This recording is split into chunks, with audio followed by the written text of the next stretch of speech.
Hello friends, welcome to my YouTube channel prepare to win. तो दोस्तों, आज हम बात करेंगे प्राचीन भारतीय राजनीतिक विचारों के स्रोत क्या हैं। पहले तो हम ये जान लेते हैं कि जो राजनीतिक विचार हैं उनसे कैसे हमें ये पता चलेगा कि भारत का इतिहास या भारत की जो राजनीतिक व्यवस्था थी वो कितनी प्राचीन है। यहाँ के लेखक, यहाँ की रचनाएं, यहाँ के स्रोत क्या क्या रहे हैं, तो इन पर हम सारी बात करेंगे। पहले हम ये जान लेते हैं, तो पाश्चात्य विचारक जो हैं वो कहते हैं कि भारत का जो राजनीतिक इतिहास है या राजनीतिक दर्शन जो है वो बहुत ही संकीर्ण है या बहुत ही मतलब कहते हैं कि बहुत संकीर्ण है। तो ऐसा बिल्कुल भी नहीं है, क्योंकि यहाँ का जो राजनीतिक इतिहास है, राजनीतिक दर्शन जो है वो प्लेटो अरस्तू से भी अगर देखा जाए तो उससे भी प्राचीन काल का लिखा जा चुका था। मतलब उससे पहले भी जो है राजनीतिक दर्शन पर लिखा गया था, जब प्लेटो अरस्तू थे उससे पहले कभी। तो इस तरह से हम बात करेंगे कि प्राचीन भारतीय राजनीतिक विचारों के स्रोत कौन कौन से हैं। जिन विविध स्रोतों पर हमारा प्राचीन हिंदू राजतंत्र एवं शासन पद्धति तथा सामाजिक चिंतन और संस्थाओं का ज्ञान आश्रित है, वे संक्षेप में निम्नलिखित हैं। पहले हम देखेंगे कौन कौन से हैं। जैसे प्राचीन भारत के स्रोत में साहित्यिक स्रोत है, पुरातात्विक स्रोत है, ठीक है। अब इसमें हम देखते हैं कि साहित्यिक स्रोत में कौन कौन से हैं। जैसे धार्मिक स्रोत, धर्मनिरपेक्ष स्रोत, ठीक है। तो इसमें धार्मिक जो स्रोत हैं उसमें ब्राह्मण ग्रंथ, बौद्ध ग्रंथ और जैन ग्रंथ हैं। और पुरातात्विक स्रोत में अभिलेख हैं, स्मारक हैं, मुद्राएं हैं। अभिलेख में लोक साहित्य एवं अन्य ग्रंथ हैं। स्मारक जीवन चरित्र और जो है विदेशी यात्रियों की वृत्तांत है। तो इन पर हम चर्चा करेंगे। पहले हम देख लेते हैं कि जो साहित्यिक स्रोत है उसमें क्या है। भारतीय साहित्यिक सामग्री एवं ग्रंथ। प्राचीन भारतीय इतिहास पर प्रकाश डालने वाली सामग्री प्रचुर मात्रा में उपलब्ध है। जैसे कि धार्मिक ग्रंथ, धार्मिक ग्रंथों से तत्कालीन सामाजिक, धार्मिक व राजनीतिक स्थिति पर प्रकाश पड़ता है। यानी कि अगर हम धार्मिक ग्रंथों की बात करें तो उससे हमें क्या पता चलता है, तत्कालीन जो सामाजिक स्थिति वहाँ की रही है, जब वहाँ की जो धार्मिक स्थिति रही है, जो राजनीतिक स्थिति रही है, उस पर हमारा क्या होता है, प्रकाश पड़ता है। जिससे हमें क्या मिलता है कि हमें ये पता चलता है कि वहाँ की राजनीतिक स्थिति कैसी है। भले वो धार्मिक ग्रंथ है लेकिन उसमें हर चीज़, मतलब जो भी चीज़ें हैं सारी चीज़ों की बात करी गई है, जिससे हम क्या जान सकते हैं कि राजनीतिक स्थिति क्या थी। तो इसका बिल्कुल भी ये मतलब नहीं है कि धार्मिक ग्रंथ है तो उसमें राजनीति की कहीं कोई बात ही नहीं है, तो ऐसा बिल्कुल भी नहीं है।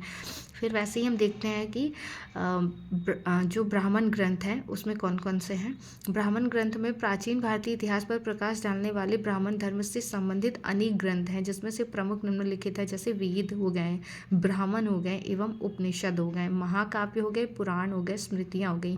आपने पढ़ा होगा मनुस्मृति के बारे में। तो मनुस्मृति जैसे पूरी राज्य की एक तरीके से चर्चा करती है।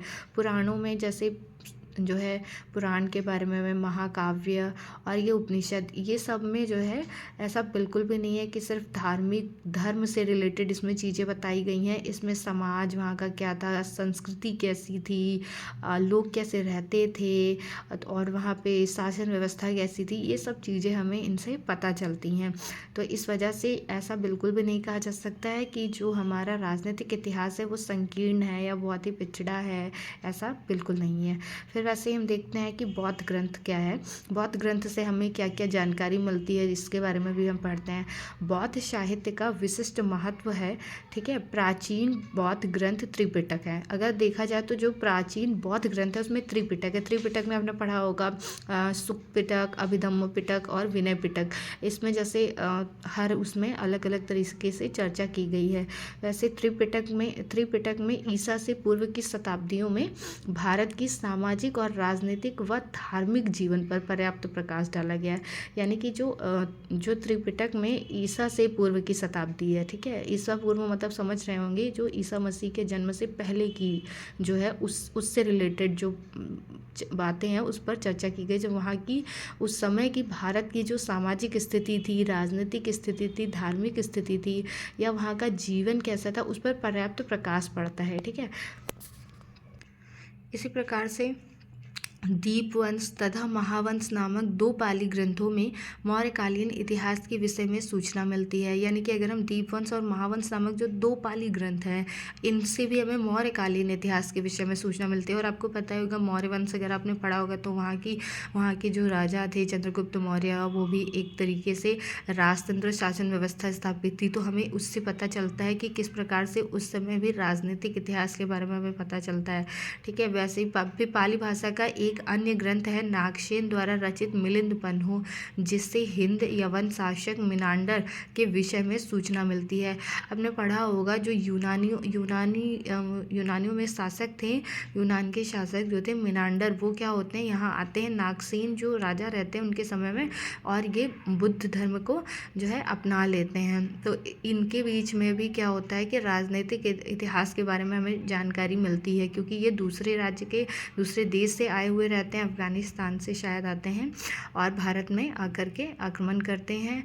और जो है उसके बाद ये जो नागसेन रहते हैं उनके मतलब कि उनके साथ आने पर इनके जो है विचारों में परिवर्तन होता है और ये बौद्ध धर्म की ओर जो है अग्रसर होते हैं और बौद्ध धर्म को अपना लेते हैं। तो इस प्रकार से हमें मिलिंद पन्हों में इनके और नागसेन और मिनांडर के बीच में जो बात होती है उसके बारे में हमें जानकारी मिलती है। उसी प्रकार से जो है अंगुत्तर निकाय जो है उसमें 16 महाजनपदों का वर्णन है। आपने मौर्य वंश के समय में पढ़ा होगा, उस समय 16 महाजनपद थे। जब हमारा जो है मध्यकालीन जो भारत की शुरुआत होती है तब उस समय 16 महाजनपदों का उदय होता है, जिसमें अंग वज्जी ऐसे कई सारे 16 महाजनपद होते हैं। तो उस समय भी वहाँ पे उन 16 महाजनपदों में जो है शासन व्यवस्था किस तरह विद्यमान रहती, ये हमें इनसे इससे जो है हमें अंगुत्तर निकाय से हमें जानकारी मिलती है। ठीक है, अब वैसे ही हम जैन ग्रंथ के बारे में चर्चा करते हैं। जैन ग्रंथ जो है बौद्ध ग्रंथों के समान जैन ग्रंथ भी पूर्णतः धार्मिक होते हुए भी ऐतिहासिक दृष्टि से महत्वपूर्ण है।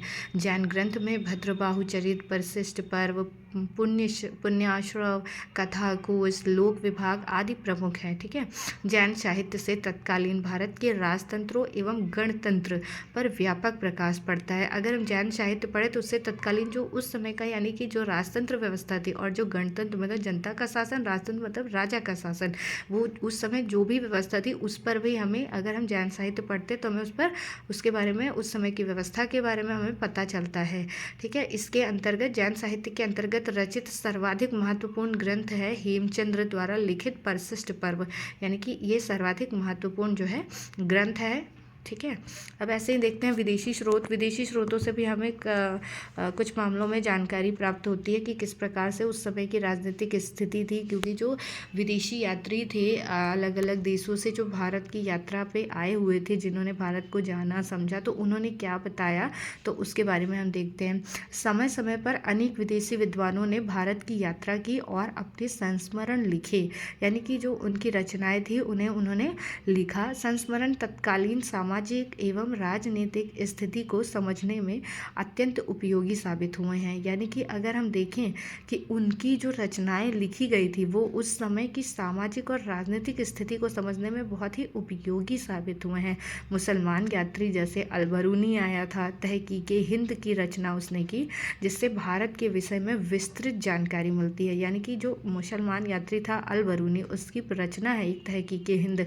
अगर हम इस पुस्तक को पढ़ते हैं तो हमें पता चलेगा कि भारत के विषय में कितनी ज़्यादा जो है जानकारी इसने उसमें दी है। इसके अतिरिक्त अल-बिलादुर्गी, सुलेमान और अल-मसूदी अन्य प्रमुख मुस्लिम यात्री हैं।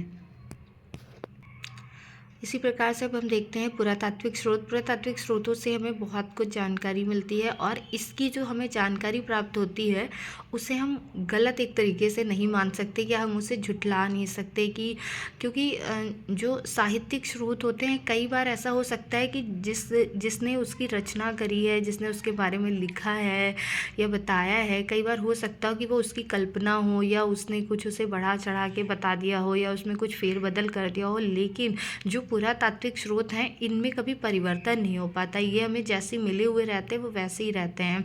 तो हमें इससे प्राप्त जो जानकारी होती है वो ज़्यादातर करके सही प्राप्त होती है। तो आइए देखते हैं कि पुरातात्विक स्रोतों से हमें क्या क्या जानकारी मिलती है, जिससे हम ये जान पाएंगे कि उस समय की राजनीतिक स्थिति कैसी थी, क्योंकि हम इसी पर चर्चा कर रहे हैं। साहित्यिक स्रोतों से पुरातात्विक स्रोत अधिक प्रामाणिक माने जाते हैं, क्योंकि उनमें लेखक की कल्पना शक्ति के लिए स्थान का अभाव होता है। देखो, इसमें यही बात बताई जा रही है कि साहित्यिक स्रोत जो हैं वो पुरातात्विक स्रोत अधिक प्रामाणिक माने जाते हैं। क्यों माने जाते हैं? क्योंकि लेखक की जो कल्पना शक्ति है उसके लिए इनका स्थान क्या है, स्थान का खाली स्थान जो होता है ना उसका अभाव है। इसके साथ ही जहाँ पर साहित्यिक स्रोत मौन है वहाँ पुरातात्विक स्रोत वस्तु स्थिति को स्पष्ट करते हैं। यानी कि कई बार ऐसा होगा कि हो सकता हो आपने कोई रचना पढ़ी हो तो उसमें जो है साहित्यिक स्रोत में उस बात पे ज़्यादा चर्चा ना की गई हो, लेकिन अगर पुरातात्विक स्रोत से हमें कुछ जानकारी मिल जाए तो वो क्या हो जाते हैं, वो उस समय की स्टेटस या उस समय की जो स्थिति रही है उसको स्पष्ट करते हैं। प्राचीन अभिलेख, ताम्रपत्र और मुद्राएं इतिहास और राजनीति की जानकारी प्राप्त करने के महत्वपूर्ण साधन हैं। ताम्रपत्र जो है वो एक तरीके से जो है लकड़ी के छाल वगैरह के रहते थे जिस पे जो है लिखा जाता था, तो वो ताम्रपत्र उन्हें कहते हैं। और जो मुद्राएं हैं जो टकसाल वगैरह मुद्रा वगैरह बनाई जाती थी, सिक्के वगैरह जो रहते हैं उन्हीं को मुद्राएं कह रहे हैं इसमें। तो उनसे हमें इतिहास और राजनीति की जानकारी प्राप्त करने के महत्वपूर्ण साधन हैं। इनसे तत्कालीन राजव्यवस्था से संबंधित सूचनाएं एकत्र की जा सकती हैं। अगर हम ये जान जाएंगे तो इसमें हम ये जान सकेंगे कि उस समय के राजा कौन थे, हो सकता हो वो समाज की स्थिति को कुछ दर्शा रहा हो, या ताम्रपत्र में कुछ लिखा गया होगा तो उससे भी हमें पता चल जाएगा कि उसमें क्या लिखा गया, क्योंकि ये उस समय के जो मतलब एक तरीके से कह सकते हैं उस टाइम पे जो है लिखा गया होगा। फिर तत्कालीन राज व्यवस्था से संबंधित सूचनाएं एकत्र की जा सकती हैं। इनसे प्राचीन भारत की शासन व्यवस्था, न्याय व्यवस्था, कर व्यवस्था, राज्य के दायित्व, पड़ोसी राज्यों से संबंध आदि का ज्ञान प्राप्त होता है। यानी कि हम इनसे बहुत सारी सूचनाएं प्राप्त कर सकते हैं कि उस समय भारत की शासन व्यवस्था कैसी थी, न्याय व्यवस्था कैसी थी, कर व्यवस्था थी या नहीं थी, राज्य के दायित्व क्या थे नहीं थे, पड़ोसी राज्यों से संबंध कैसे थे, व्यापार वाणिज्य होता था या नहीं होता था, या जो है आयात निर्यात होता था नहीं होता था, या फिर जो वस्तु विनिमय था कैसा था, वो सारी चीज़ें हमें इनसे पुरातात्विक स्रोतों से पता चल जाती हैं।